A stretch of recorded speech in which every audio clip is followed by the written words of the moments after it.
Hey guys, Mike here with Robert Quants. It's Sunday, May 7th. I just finished mowing my lawn, which is quite large. It's actually half a hectare. It takes me like several hours, especially with the rocks and everything. It's no small feat.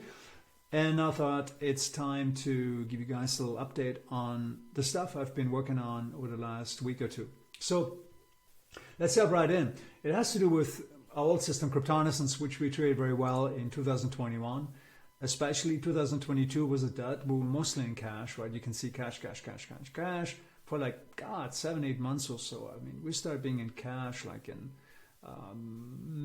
mid 2022, and then we just came out of cash in early January. I'm sorry, not early January, in March, early March. So been in Bitcoins ever since. And one thing I want to show you guys, of course, right, and if you understand the old system, well, not old system, but the system we were trading and we're still actually trading, is that the high performance, the super performance that really made it jump, right, if you're looking at the graphs here. Most of that happened, the growth happened during altcoin season. So you want to make sure the altcoin season is well defined. And one of the things we did was that altcoin season we used, in order to switch the system into altcoin season, we used an indicator called NUPL over at Glassnode. Unfortunately, that one became so popular that it eventually was arbitraged away. I mean, it's just all of a sudden it stopped working, although it had worked very well over the last few years. So it didn't switch the system off as soon as we wanted. Plus, altcoin season, I also thought that there's probably a better way. I don't think it was necessarily broken in terms of the altcoin season, but I thought there was a better way of defining that. And so one of the things that I've been working on recently was to redefine market phases based on Gravitas, because Gravitas seems to be doing a really good job of picking the market swings. What it doesn't do, however, is decide to whether or not we're in altcoin season. And for that, the best way to do that, in my mind, is to actually look at what altcoins are doing. How do we know what altcoins are doing? Well, it's actually quite simple. I actually always run my altcoin scanner every single week. And the way this looks like is actually, I have a code, which I'm not going to show you because otherwise your brain is going to explode. But it's basically a backtester, right? And it basically goes through all the altcoins in Kraken and churns through, weighs them, checks their performance, goes back like over 90 days and sees which are the leading coins, picks those and trades them. That's basically, in a nutshell, how we trade altcoins. And that concept right there is something we call cross-sectional momentum trading. It's basically a style of trend trading. It's actually very simple. Its essence is that it picks the winners, prior winners, not the most recent winners, but winners from a few weeks back, assigns them as leading coins, identifies them as leading coins, and says, okay, these are the coins I want to trade. We did a lot of stats on that. It works extremely well during altcoin season. It doesn't work at all if it's not altcoin season. So how do you define altcoin season? Well, you can find all kinds of correlation, but for me, I always go back to the basics, so to say, and say, okay, well, the best way to actually perform out or to identify altcoin season is to just freaking look at when altcoins performing well. So what you're seeing here, and I'm going to scroll back a little bit here so you kind of get an idea what I'm talking about. This is actually altcoin performance, which I've plotted right here. So this is what actually my backtester, which is actually what runs on Gravitas. It's just some added code that runs it backwards, right? All the way back to, I can go back as far as early 2021, right? Which is probably good. Further back I cannot go, unfortunately, because there's a limit to the data and also need some ramp up time in order to, kind of get everything in sync and make also sure there's enough data there for all these altcoins, blah, blah, blah, right? So that's what happens. So this is based on the actual performance that happened, and it fairly well correlates with what we're seeing on Cryptonescence, which was traded live. And you see the, if you go back here in early 2021, you see a lot of times we were trading altcoins here. That's really where most of the super performance came in. It was really crazy. I mean, it was beautiful. And then we switched on Bitcoin, etc., etc. Okay, so we're seeing here all the green, right? See that right here. And now what you see though, and this is kind of interesting, right? So as I go through here, you see, of course, more and more red. And there's some periods in between when altcoins would have performed, right? So let's go back here. And you see there's some periods, brief periods in there where actually altcoins do perform. Okay? And when we graph that, that's kind of what we're seeing here. And the other line you see here, the orange line. We've got a blue and orange line. So blue is the actual performance of altcoins every week, right? Whether or not it's altcoin season. Makes sense, right? So again, the top 5 coins every week being picked, how do they do? Well, they do very well when it's altcoin season. And obviously extremely volatile, because when the market gets hit, then altcoins get hit double, right? Normally it does. It just work that way. There's no way around it. It's just altcoins are extremely sensitive. A lot of times we're dealing with this, undercapitalized coins. Some of them at least. We always actually trade the most liquid coins, the 100 most liquid coins. So we have already shaken out and discarded a lot of the bad coins, which you really don't want to touch, because you probably can't even get out if you want to get out, right? During certain periods. And anyway, so this is what you're seeing here, and you can tell. What's really interesting here is, of course, this is to be expected, right? The altcoins really took it up over the last year or so, in late 2020. Well, actually, all through 2022. But what is really interesting is, and if you look at Bitcoin recently, right? That let's reload here. Bitcoin, I mean, obviously it's done very well. We're back to close to 30,000. Let's see if we can breach here. We're currently going through a little bit of a, we're trying to overcome resistance, basically. This cluster has been well defined, so we need to overcome that, to really push our way up into the 40,000s. Be this as it may, it's really interesting to see that, see right here as well, right? That the altcoins really haven't been performing at all during that period. And that bodes the question, because you'd think, okay, maybe if Ethereum is performing well, if Bitcoin is also performing well, if they're both in long, which per gravitas they actually are, right? If you're looking at gravitas, both have been doing pretty well since January, being long, then maybe it's a good time to be in altcoins. No, it's not. So now we know, well, because we know what altcoins are doing. How many of you actually know what altcoins are doing? Well, very few of you. This is what the sector is doing. These are the best performing coins. Now, there's probably some coins in there which are actually performing well. It's very much possible. I mean, if you just trade almost all the altcoins, there might be, I don't know, a dozen altcoins within 100 that actually did very well during this week. But how do we know? Right? So if you use cross-sectional momentum, you pick the top coins. So if the top coins are not performing well, then good chance is that odds have it that altcoins in general, the entire altcoin sector is in a crapper, and clearly it has been. Okay, so what do we do? To make a long story short, what I want is to be able to be in altcoins when the getting is good, and for that I think really the best way is to just freaking drop an EMA on it, which I have right here, and just go along whenever it crosses the EMA. Do I capture the very lows every time? No, absolutely not. Right? But I don't really want to either. I mean, it is pretty it's pretty hazardous to do so, because altcoins are you have to be really in a very bullish mode, and for altcoins to really keep performing on an ongoing basis, right? Like for instance, this stretch right here. This is early 2021. And then also maybe this stretch right here, which is, you probably guessed it, right? Which is the late 2022, and I think this is around November here, when things really start to go dark again. Okay, so establish that. What do we do? Well, what I did was, let's kind of score this stuff, because there must be extremes where we say, okay, maybe it's a good time to go out. And so what I did, I basically calculated a z-score. I'm not going to explain what a z-score is. It has to do with standard deviation. Look it up. I've actually done a video on it. I've actually done a write-up on it as well. years ago. So if you really want to know, just go. I think you can actually find it on Evil Speculator, or you can find it on Repliquans. I think it's actually also on Repliquans, and you can.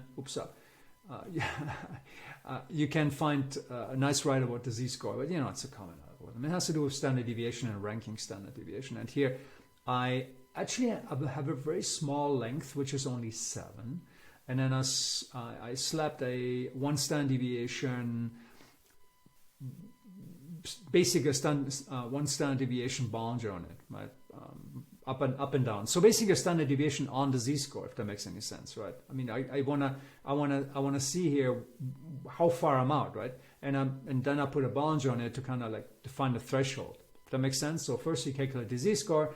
So you're getting the performance for each week, the raw performance, not the cumulative, right? This is raw performance, right? Because here this is still up, right? You see, it looks down. This looks down. This looks down, but it's still a positive week. This looks down, it's a positive week. This looks also down, it's a positive week. So it's not cumulative. These are just raw performance, just a ranking, right? Which basically makes it what's called a stationary series. A little bit like the VIX, but we're still in the positive. Anything above the dotted line here is a positive, okay? Good. The gray line here. See that, dotted. So I hope that's all clear. And what I'm trying to figure out is, well, there must be thresholds where it's maybe a good time to get out. And as you can tell already, if you kind of follow along my thinking process, well, these seem to be good candidates, right? Why did I pick the 1 standard deviation? Why not go a little bit further out? Well, I could, but then I get too many, I only get a few true positives, right? And I need to kind of find the middle ground. So 1 standard deviation seemed to be perfect. It's a good number. In terms of the length, I had to go 7. That seemed also to be perfect. I didn't really play around too much with it. I knew it probably would have to be a pretty slow setting because, well, it's weekly, it's weekly performance. It's not daily. So, okay. It'll probably be like an SMA or an EMA 21 with its weeks, right? No, not really. It's a lot more. It's like a 50, right? All right. So, based on that, what do we get? Well, in order to really know how this affects, right, if I pick those as thresholds here, I'm going to do a little bit more coding magic, which you can all ignore. Because what I basically do, just in simple terms, is just, okay, if it pops above, right, then on this chart here, I'm going to draw a line, right, basically. Make sense? And that's what we're doing here. The green lines, right? The green lines, you have medium macro green. I like that color. Those are supposed to be entries, supposed entries, but we can talk about that in a second. Because I said already, right, if it pops above the EMA, that's probably a good entry. But the exit is really mostly important. So based on this, what do we get? Well, based on that, we would be long here and exit here. Did we completely nail it? No. On the cumulative here, we missed out on a little bit. See, right here. But then it goes down because this is cumulative, remember? And so actually, this is the last. We miss out on this one, but we also miss out on all these losers. So I think this is a great exit here. I could push a little bit further, and I actually tried that. That is actually if I go and say, hey, I'm looking at. Well, actually, I can probably show you another way is to say, okay, it's exiting out of the boundary here and then enters back in. That shifts all these lines 1 over. Right? Most of them actually. So we can take a look at that as well. I think I still have the code in there somewhere. Oh yeah, up here. Okay. All right. But I'm actually pretty happy with this, right? I mean, look at this. If we're in here and we didn't get the entry line here because, we would have been long already, obviously. It's funny doing altcoin season, how it really remains above the EMA. It's really, really interesting. The same here, right? As soon as you enter, boom, right? It really stays strong. There is some pullback, but when you get that exit signal, the biggest loser here, I think, is this, where you kind of exit here and then you miss out on these two, but you are losers, but you also miss out on the grand finale here. But honestly, I probably could live with that because for me, it's not a matter of just capturing because remember, you're just not in altcoin season. That doesn't mean that you didn't necessarily make money trading Bitcoin during that week. Does it make sense? Because it's just a matter of deciding, okay, am I in altcoin season or not? And here you'd say, no, I'm not in altcoin season anymore. Here you probably would still be long with Bitcoin, if that makes any sense. Okay? So, same here. That's actually a great exit. This here is interesting, right? Because this would also be an entry, but it tells you right away, well, yeah, it is an entry, but due to the Z-scoring here, see that? It's probably a fake out. So stay the F out, right? Same here, by the way. That's actually something, you know, when you see such a pop right above from below the EMA, often it is a trap. Yeah, we would have maybe gained a little bit, but hey, look, we would have given it all back. So here we're safe, which is good. And here is actually an entry based on just entering if it pops above the EMA, and like, you know, altcoin season on. And here we're basically getting out. We lost some, we won some, we laughed, we cried, but it's you know, it's basically a break even here more or less. And here, and then we basically cash or whatever it is that week, you know, and it might be Bitcoin season. We might still be making money here. So that it's, again, this is not Bitcoin. This is just altcoin performance. Okay, keep that in mind. I know, a little bit of a brain wrecker, right? Just keeping all these variables in mind. And then here we're not even going long. Same situation, right? Where theoretically it would be an entry, you know, based on the entry rule. Yeah, I wrote them down here, and it actually should be a 7. Sorry about that. Never mind. And you know, here we're losing a little bit. And here's an entry, and the second rule I defined is that, okay, we didn't get one here, see that? We did not get an exit here because it didn't pop above. I don't know, I think it's down here. I don't know where it is actually. But for some reason we did not get an exit signal here. It's kind of interesting, and actually I think it should have. I'll take another look at this, but I think it would probably be too late anyway. So yeah, here if it would, we probably would have entered here and would have exited here. So we lost a tiny bit. Okay, BFD, I can deal with that. But what it kept me out of is all this crap here in terms of like not being in altcoin season. And then Geronimo itself, not Geronimo, that was actually an old system. Sorry, Gravitas. It takes care of the actual seasonality, you know, whether or not we're long, we're short. We might be in Bitcoin during this time, which we were, right? For instance, here we were in Bitcoin. Actually, most of the time, we might have been in altcoin season in between here and here, but then all here through here we've been in Bitcoin, Bitcoin season as of late per Gravitas, and that's basically my new approach. You can see right here, it's where I'm plotting the numbers, and here are the rules. I can make this a little bit bigger because I just wanted you guys to see everything a little bit, you know, more in context. Recording is in 1080p. So this is basically the entry rules, exit rules, as I've defined it for now. This should actually be a 7. I can actually pick it up from the code in here, but I forgot how to do it. Yeah, that's basically it. You know, I've been working this for a long time, right? So this sounds maybe trivial, I don't know, but I think it's actually a great idea, because just going directly according to our own internals, right, that we measure, is probably the best exit rules, as opposed to relying on outside alpha factors, which are easily arbitraged away. I think if you remember with NUPL, right, over on Glassnode, and I don't know, I'm probably still have some shots left. Let me find it real quick. 1 second here, okay? Find it for you guys. All right, because the house doesn't lose anything. Yep. Okay, here we go. All right, I think that's one. That's from 2022. Yeah. So here's Glassnode, right? NUPL, net unrealized profit loss.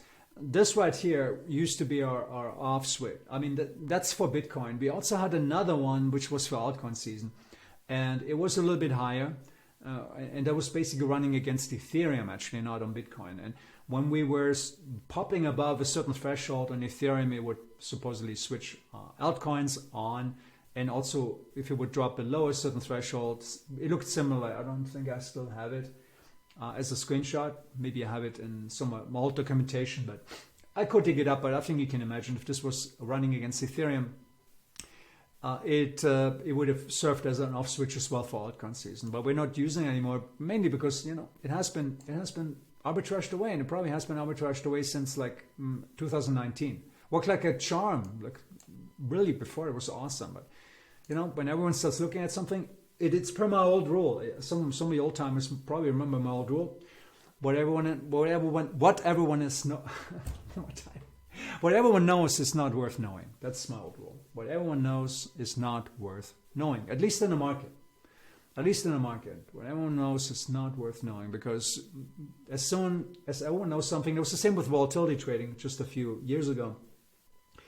People were trading a certain style of implied volatility, and as soon as white papers appeared about that particular edge, it got arbitraged away. I mean, you could basically watch it blow up within just a few weeks after those papers were published, because everyone jumped on it, and then it went away. And I think it was the same with Glassnode, because at the end, Glassnode was charging, believe it or not, $10,000 per year just to get the data feed.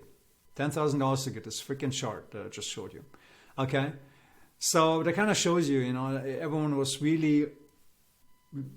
crazy about this stuff, and all these on-chain metrics, and I think that's one of the reasons why they started to fail, because too many people, probably tens of thousands of professionals paying a lot of money to follow that signal, and that's why it failed. So we needed something internal. And I think this is much better, because nobody else look at this. And this is actually a real measure of performance, because nobody else runs these stats, right? Because each of these weeks here that you see, the performance, there's a lot of calculations behind that basically goes through the entire sector and analyzes performance, right? No freaking single measure or signal or statistic ever does that.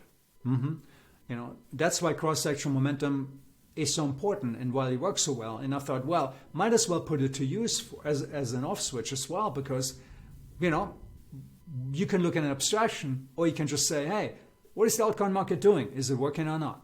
Okay, and I think that's the smartest thing to do. So the plan is to kind of keep working with this a little bit and introduce it. I don't think we're anywhere near altcoin performance anyway. So the first plan is to, as a general, like whether or not the system is on, or if it's Ethereum or Bitcoin season, I think Gravitas is gonna work just fine. I already have the code implemented for that moving forward, and that's gonna be probably switched over in the next few weeks. And then also altcoin season is gonna be defined by by some routines that do exactly what you just saw here. So that's how it's going to work. And I think it's going to work just fine for us. And it's going to keep us on the right side of the tape. And it's just going to get us into altcoin season when it's really, when the getting is good. And it's going to keep us out of traps, where potentially some other indicators out there or whatever measures are being used, correlations are being used, might lead us in the wrong direction and say, hey, it's time to trade altcoins again. But the performance says otherwise. Because in the end, performance is the ultimate denominator, right? It's the ultimate arbiter of truth, as they say. Okay, guys, that's pretty much all I have for today. It's Sunday. I'm going to kick back a little bit, hit the gym, and I'll see you guys on the other side. Cheers.